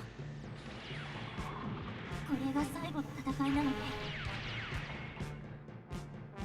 ラスタル様のためにも強くあり続けたい。でなければ私に存在理由など。頑張らなくちゃ強くならなくちゃ。That's funny, those two lines actually kind of matched up. シャアだって分かっているはずだ。倒すべき相手を。アムロ少尉戻ってきた。いよいよね。宇宙世紀の歴史が動くよ。今の僕になら本当の敵を倒せるかもしれないはずだ。すみません、援護を。了解。1年にわたるこの戦争終わらせましょう。私たちは今未来を見てるのね。ちょっと複雑だけどしっかりね、小隊長。これ以上の侵入を許すな。 Okay, hold on. There we go.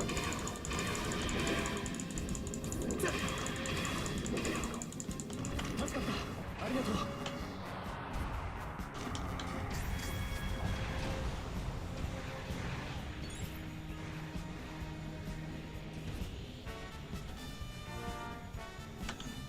友軍もかなり入り込んでるね。他の艦隊から来たのか。核壁が開いた。副兵です。なぜ出てくる。 But yeah, a lot of like the classic, legendary mecha stuff we just straight up don't like. And a lot of the time it comes down to just it being needlessly... Like, it's all kind of rooted in the same tropes, which often end up just making for some very shitty, misogynist character archetypes and narratives. Honestly, like, we've talked about this before, but like Gundam kind of shines there. Because even in the original Gundam, for all the sexist stuff that's in there, and there's plenty of it, the women get to do more things in Gundam, the original Gundam show. Like you have more named female characters that do important things in the military situation and context than like all of Star Trek the original series, all of Star Wars the original trilogy, and that's commendable, you know, like.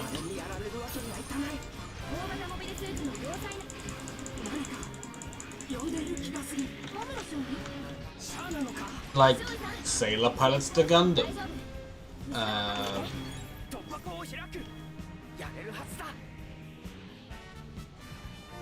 Like that alone, like And she does it more than once too. やはり大物だ。しゃあ。敵接近。アムロ少尉さん、急いで。さあ、ここからは私たちの仕事ね。でもガンダムまで先行して大丈夫なの？この先で彼らが出会うんだよ。地域通りにね。じゃあ私たちは邪魔者を通さないようにしないと。そういうこと。さあどんどん来るよ。招待長さん、片っ端からやっちゃって。 Yeah, that sounds about right. A lot of the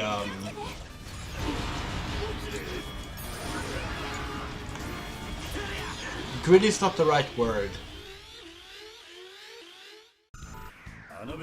Adult mecha stuff is like that.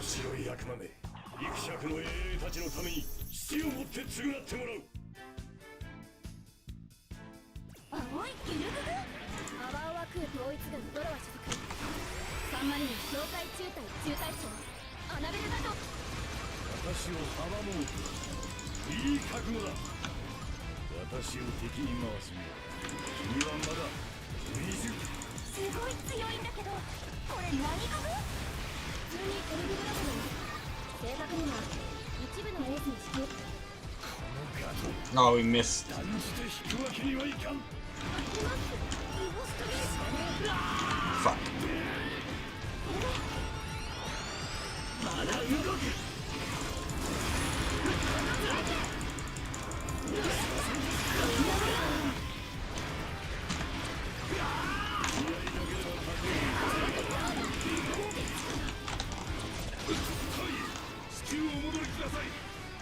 How did we miss that?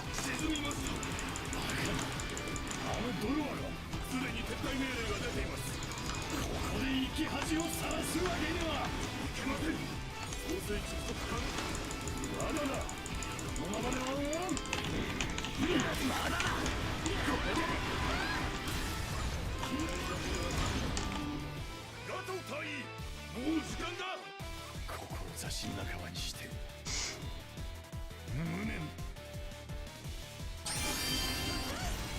アナベル加藤隊員強かったわね。後で士官学校の教本に乗っちゃうくらいだしね。そして3年後もすごいから。え、私よりも？さてアムロ少尉さんを追わなきゃ。ガンダムが抜けていった各駅の先を急ごう。 Oh, we're still. This is a long mission. Okay.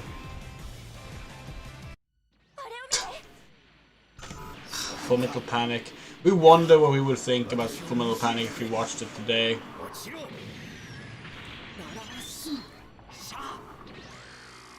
彼らの最後の、そして始まりの戦い。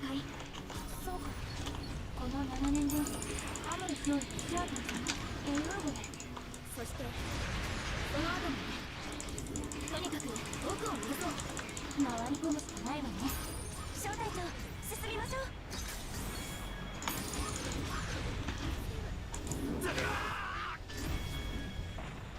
さっき2人が言ってたララーって誰？ララー・スン少尉。クラナガン機関で育成されたニュータイプ。才能を見出したのでシャア大佐さん。その人もこのアバンワクーに？もういないよ。ガンダムに撃破された。まさかアムロ少尉が？先を読めないコアな巡り合いだったのに彼女を見出した大佐。分かり合った少尉。2人の運命に関わる大切な人。キリマンジャロで2人が話していたのはダラーさんのことだったのね。 Not sure we agree on the idea that there was no avoiding it. Like, that makes it sound like Amuro had to like actively choose to do it. Like, no. She jumped in front of the killing blow towards Char. Like, jumped is the wrong word, but you know what I mean. そしてティターンズ。ガンダムの歴史が始まると言ってもいいかも。現実の私にとっては未来のことだから、なんとも複雑ね。この先の各駅、アムロ少尉さんが戦ってる。小隊長、スイッチを押して見届けましょう。最初のガンダムの最後の戦いを。 Oops. アムロ少尉、ユナさん、ホワイトベースのみんなは。今のところ無事だけど。はい。さあ、なぜララを巻き込んだ。ララは戦いをする人ではなかった。それが許せんというのなら間違いだ。何。戦争がなければララーのニュータイプへの目覚めはなかった。それは理屈だ。しかしただ貴様は自分がいかに危険な人間か分かっていない。素直にニュータイプのありようを示しすぎた。だから何だというんだ。人は流れにこの私を捉えるか。やるな。当たる。この程度の攻撃どうということはない。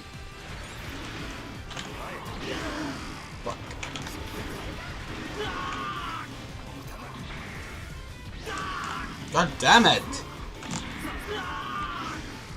That even expelled our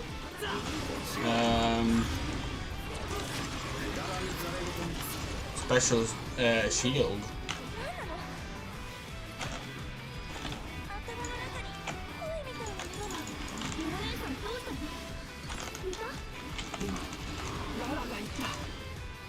ニュータイプは殺し合う道具ではない。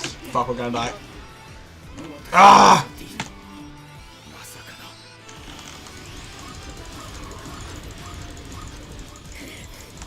この私をこうも追い詰める敵とは。バカな。私が押されているだと。さあ。違うか。たかがメインカメラをやられただけだ。シャアだって分かっているはずだ。本当に倒すべき相手が誰かということを。言うな。死ね。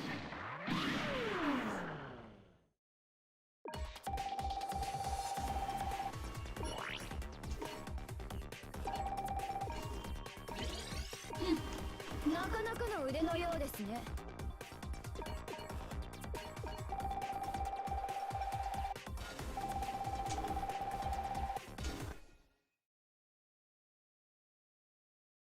ユノ、一年戦争終わった。ユノ、決着。ガンダム、ジオング、決着。待って、あの二人の戦いが連邦とジオンの戦争の全てじゃないわ。さくら、戦争はあの後どうなったの？終戦なのよね。うん。キシリアザビは撤退途中に戦死。これでザビ家は事実上崩壊。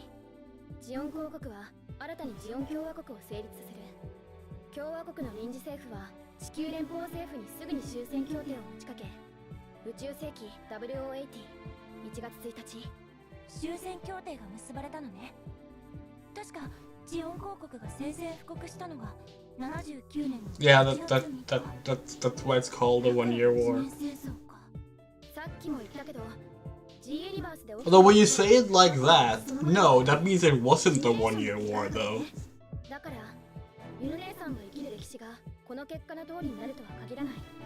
例えば Like, you can say it's a 1-year war because you don't point out the explicit dates. The moment you do that and you notice that it misses it by 2 days, it's no longer a 1-year war.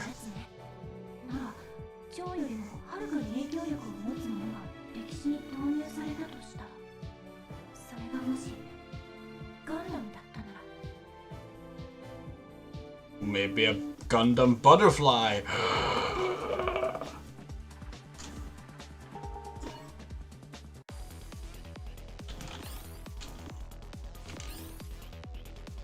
Yeah, let's go with this.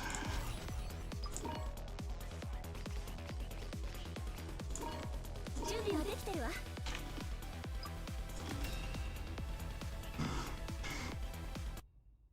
What time is it? Almost 3. We should be wrapping up soon. キリマンジャロ基地の攻略戦だね。キリマンジャロの状況はブレイクミッションとは違うの？あの時から少し先の時間軸だね。神指団君が強化人間である大村雨さんを基地から救出した直後。助け出した？やったじゃない。クワトロ隊員は強化人間の意識は人為的に作られてるから助けるのは無理だって。残念ながらそれは間違ってない。やっぱりサイコガンダムのデバイスに過ぎないんだよ、彼女は。そんなひどい話。こうなったら小隊長と私で未来が分かっていながらただそれを見据えるなんて私には。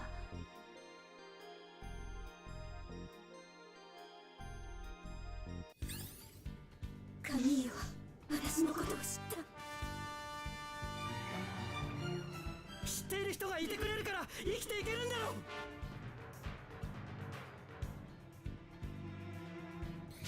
エアリアル、今度は私たちの番だよ。本当に戦わなければいけないのね。なら敵になるのはやめて私に優しくしてよ。カミー、早くゼータに乗れ。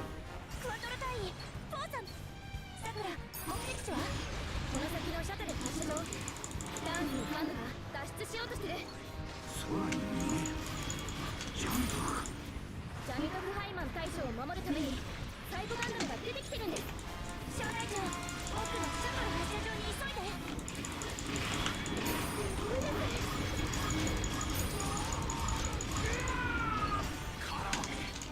今までは落ちるぞ。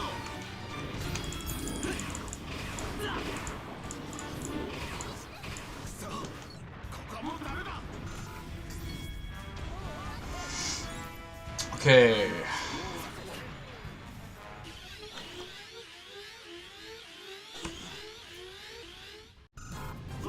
戦っちゃいけない。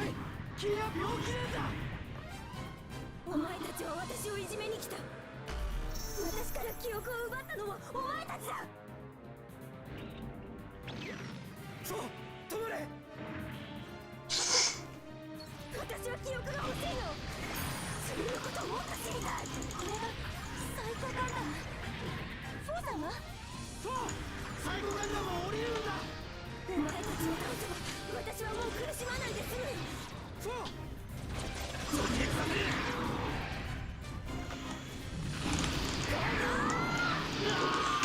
カミーユ、離れろ。はい、やめてください。攻撃はしない。目を覚ませ。おい、カミーユだってわからないのか。カミーユ、自分のやっていることが分かっているのか。まずいな。ニノ、サイコガンダムを頼む。制空権は我々で確保する。了解です。小隊長、クワトロ隊と連携して。乗っちゃいけない。私の記憶を奪うやつらみんな壊れてしまう。やめろ。戦うんじゃない。カミーユ、もう諦めろ。戦うんだ。迷いは自分。Ah, fuck, we're stuck, we're stuck! Ah, no! Okay, we didn't die.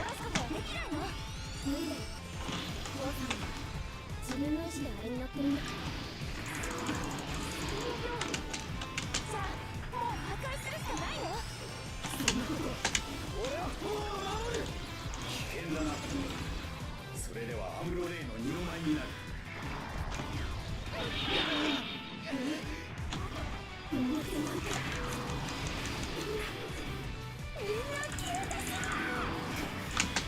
んという傑作だ。最後に人の心を見渡させているのか。リカさんの時と同じ。記憶が欲しいだけなのに私はここで終わった。カメーニュ。Bye, Floor. サイコガンダムのコックピットにいてはいけない。サイコガンダム機能停止。ジャミトフ大将のシャトル離陸しました。みすみす逃がすとは。チターンズのモビルスーツが接近中です。気をつけてタイさん。これでブレイク修正は完了。ブレイクアウトするよ犬姉さん。待ってよ、まだ戦いは終わってないじゃない。王さんも助けられるかもしれないのに。本気で死んじゃうかと思ったわ。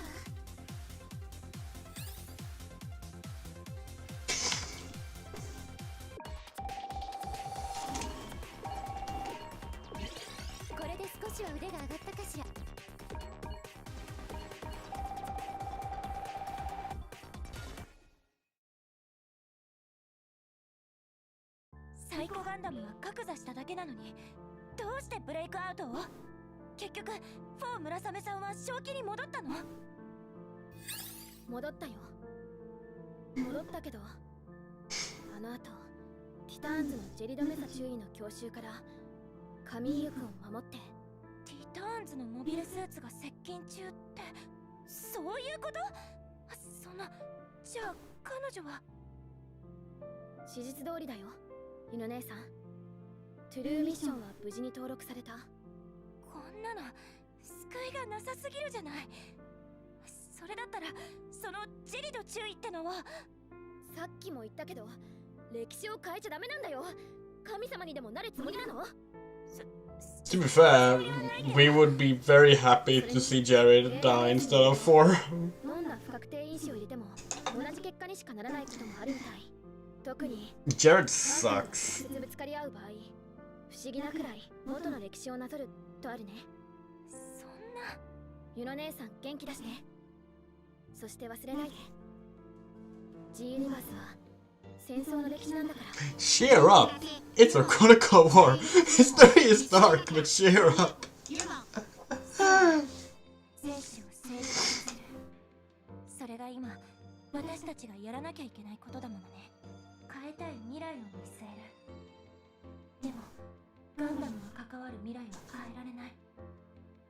何かちょっと引っかかる。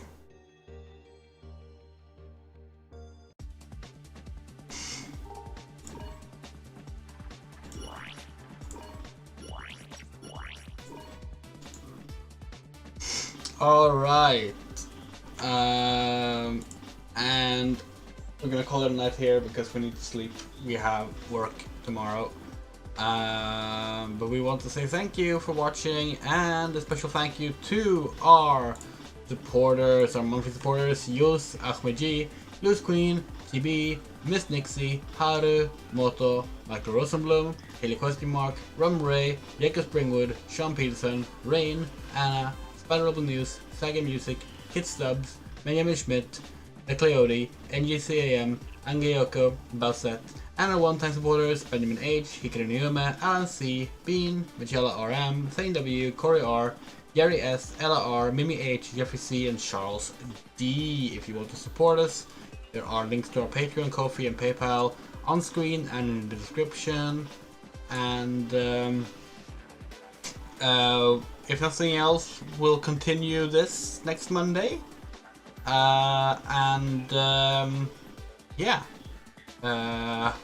We'll try to fit in at least one other stream in the week before that. Take care.